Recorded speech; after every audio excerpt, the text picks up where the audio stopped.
ನಮಸ್ಕಾರ ಸ್ನೇಹಿತರೆ, ನಮ್ಮ ಕಥಾ ಟಿವಿಗೆ ನಿಮಗೆ ಸ್ವಾಗತ.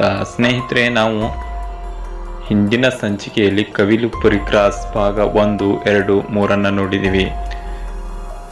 ಇಲ್ಲಿ ಅದೇ ಕತೆ ಮುಂದುವರಿಯುವುದು. ಕತೆ ಬಂದ್ಬಿಟ್ಟು ಕವಿಲಪುರಿ ಕ್ರಾಸ್ ಭಾಗ 4. ಸ್ನೇಹಿತರೆ, ನೀವು ಯಾರಾದರೂ ಹಿಂದಿನ ಸಂಚಿಕೆಯನ್ನು ನೋಡಿಲ್ಲ ಅಂದರೆ ನಾನು ಡಿಸ್ಕ್ರಿಪ್ಷನ್ ಬಾಕ್ಸಲ್ಲಿ ಆ 3 ಭಾಗಗಳ ಒಂದು ಯೂಟ್ಯೂಬ್ ಲಿಂಕನ್ನು ನಾನು ನಿಮಗೆ ಕೊಟ್ಟಿರ್ತೀನಿ, ಅಲ್ಲಿ ಹೋಗಿ ನೀವು ನೋಡ್ಕೊಳ್ಬೋದು.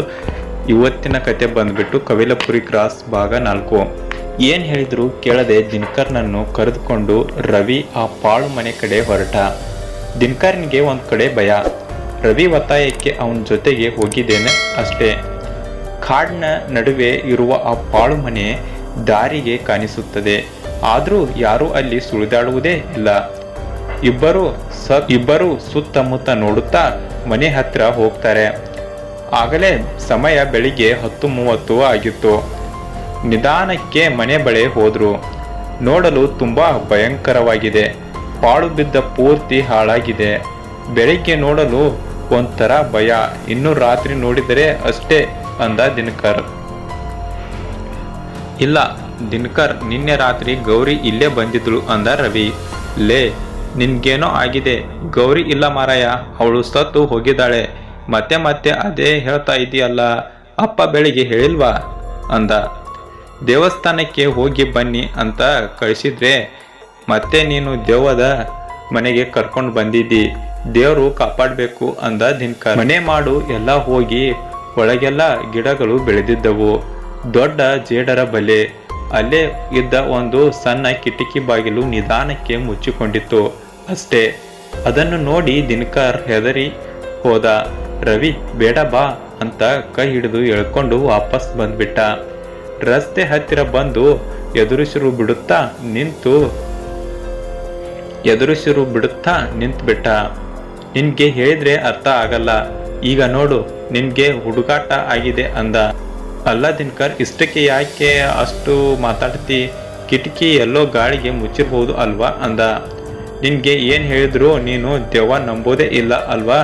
ನಿನ್ನೆ ರಾತ್ರಿ ಬಂದವಳು ಸತ್ತಿದ್ದಾಳೆ ಅಂದ್ರೂ ನಿನ್ಗೆ ಅನುಮಾನ ಅಲ್ವಾ ಅಂದ ದಿನಕರ್.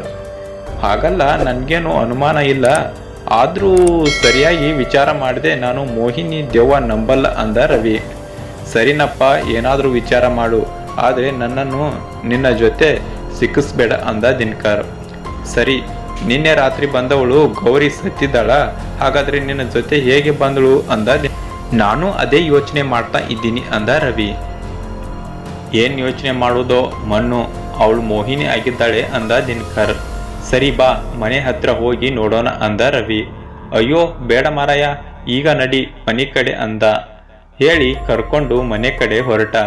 ಆದ್ರೂ ರವಿ ಮತ್ತೆ ಪಾಳು ಮನೆ ಕಡೆ ನೋಡುತ್ತಾನೆ ಇದ್ದ. ಇಬ್ರು ಮನೆಗೆ ಬಂದ್ರು. ದಿನಕರ್ನ ತಂದೆ ಕೇಳಿದರು, ದೇವರ ದರ್ಶನ ಆಯ್ತಾ ಅಂತ. ಹಾ ಅಂದ ದಿನಕರ್. ರವಿಯನ್ನು ಹೀಗೆ ಬಿಟ್ರೆ ದೆವ್ವದ ದರ್ಶನ ಮಾಡಿಸುತ್ತಿದ್ದ ಅಂತ ಮನಸ್ಸಿನಲ್ಲಿಯೇ ಅಂದುಕೊಂಡ ದಿನಕರ್. ಹಾಗೆ ದಿನ ಇಡೀ ಮನೆಯ ವಿಚಾರ ಮಾತನಾಡುತ್ತಾ ಹಾಗೆ ದಿನ ಕಳೆದ. ಮತ್ತೆ ದಿನಕರ್ನ ತಂದೆ ಹತ್ತಿರ ಮೋಹಿನಿ ಹೆದರಿಸಿದ ಅನೇಕ ಕಥೆಗಳನ್ನು ಕೇಳಿ ತಿಳ್ಕೊಂಡ. ರಾತ್ರಿ ಆಗುತ್ತಾ ಬಂತು. ಎಲ್ಲರೂ ಊಟ ಮುಗಿಸಿ ಸ್ವಲ್ಪ ಹೊತ್ತು ಟಿವಿ ನೋಡಿ ಮಲಗಿದರು. ದಿನಕರ್ ತನ್ನ ರೂಮಿಗೆ ಹೋಗಿ ಮಲಗಿದ. ರವಿ ಹಾಲ್ನಲ್ಲೇ ಮಲಗಿದ. ಏನಾದ್ರೂ ಬೇಕಾದ್ರೆ ಕರಿ ಅಂತ ಹೇಳಿ ಟಾರ್ಚ್ ಕೊಟ್ಟ ಹೋದ ದಿನಕರ್. ರವಿ ಹಾಗೆ ಮಲಗಿದ್ದ. ಲೈಟ್ ಆಫ್ ಆಯ್ತು. ಕಗ್ಗತ್ತಲು ತುಂಬಿತ್ತು. ರವಿ ತಲೆಯಲ್ಲಿ ಮೋಹಿನಿ, ಪಾಳು ಬಿದ್ದ ಮನೆ, ಆ ವಿಷಯ ತುಂಬಿತ್ತು. ಇದೆಲ್ಲ ಹೇಗೆ ಸಾಧ್ಯ? ಏನೋ ರಹಸ್ಯ ಇದೆ. ಮೋಹಿನಿ ಆಗಿದ್ದರೆ ನನಗೆ ಏನಾದ್ರೂ ತೊಂದರೆ ಆಗ್ಬೇಕಿತ್ತು ಅಲ್ವಾ ಅಂತ ಯೋಚಿಸಿದ. ಹಾಗಾದ್ರೆ ಊರಿನವರೆಲ್ಲ ಹೇಳುವ ಹಾಗೆ ಗೌರಿ ಇಲ್ಲ ಅಂತ ನನ್ನ ಜೊತೆ ಬಂದವಳು ಗೌರಿ ಅಂದಳು. ಇದೊಳ್ಳೆ ತಲೆನೋವಾಯ್ತಲ್ಲ. ನಾನು ನೋಡಿದ್ದು ಸುಳ್ಳ, ಇಲ್ಲ ಊರಿನವರೇ ಸುಳ್ಳು ಹೇಳ್ತಾ ಇದ್ದಾರ? ಒಂದೂ ಅರ್ಥ ಆಗ್ತಿಲ್ವಲ್ಲ ಅಂತ ಮಲಗಿದ್ದಲೇ ಹೊರಳಾಡಿದ. ಏನಾದ್ರೂ ಆಗ್ಲಿ, ಆ ಪಾಳು ಮನೆಯಲ್ಲಿ ಏನಿದೆ ನೋಡಲೇಬೇಕು. ಆ ಗೌರಿ ಯಾರು ಅಂತ ಗೊತ್ತಾಗ್ಬೇಕು. ದಿನಕರ್ನನ್ನು ಕರೆದುಕೊಂಡು ಹೋದ್ರೆ ಹೆದರಿ ಸಾಯ್ತಾನೆ. ನನ್ನನ್ನು ಹೋಗಲು ಬಿಡುವುದಿಲ್ಲ. ನಾನೊಬ್ಬನೇ ಹೋದ್ರೆ ಹೇಗೆ ಅಂತ ಯೋಚಿಸಿ ನಿಧಾನಕ್ಕೆ ಎದ್ದು ಮನೆಯಿಂದ ಹೊರಗೆ ಬಂದ. ಟಾರ್ಚ್ ಹಿಡ್ಕೊಂಡು ಪಾಳು ಮನೆ ಕಡೆ ಹೊರಟು ಬಿಟ್ಟ. ಹೊರಗೆ ಕಗ್ಗತ್ತಲು. ರಾತ್ರಿ ಸಮಯ 11:45 ಆಗಿತ್ತು. ರವಿ ಪಾಳು ಮನೆ ಕಡೆ ಹೆಜ್ಜೆ ಹಾಕುತ್ತಾ ಹೋಗ್ತಾನೆ. ಸ್ನೇಹಿತರೆ, ಕತೆ ಮುಂದುವರಿಯುವುದು. ಮುಂದೆ ಅಲ್ಲಿ ಏನಾಯ್ತು? ರವಿಗೆ ದೆವ್ವ ಭೇಟಿ ಆಯ್ತಾ ಅಥವಾ ದೆವ್ವ ರವಿನ ಕೊಲ್ಲುತ್ತಾ? ಮುಂದಿನ ಸಂಚಿಕೆಯಲ್ಲಿ ನೋಡೋಣ. ಅಲ್ಲಿವರೆಗೂ ಕಾಯ್ತಾ ಇರಿ. ನೀವೇನು ಯಾರು ನಮ್ಮ ಚಾನಲ್ನ ಹೊಸದಾಗಿ ನೋಡ್ತಾ ಇದ್ರೆ ನಮ್ಮ ಚಾನಲ್ನ ಸಬ್ಸ್ಕ್ರೈಬ್ ಮಾಡ್ಕೊಳ್ಳಿ. ಇನ್ನೂ ಇಂಥ ಹೆಚ್ಚಿನ ಕಥೆಗಳಿಗಾಗಿ ನಮ್ಮ ಚಾನಲ್ನ ನೋಡ್ತಾ ಇರಿ. ನಮಸ್ಕಾರ.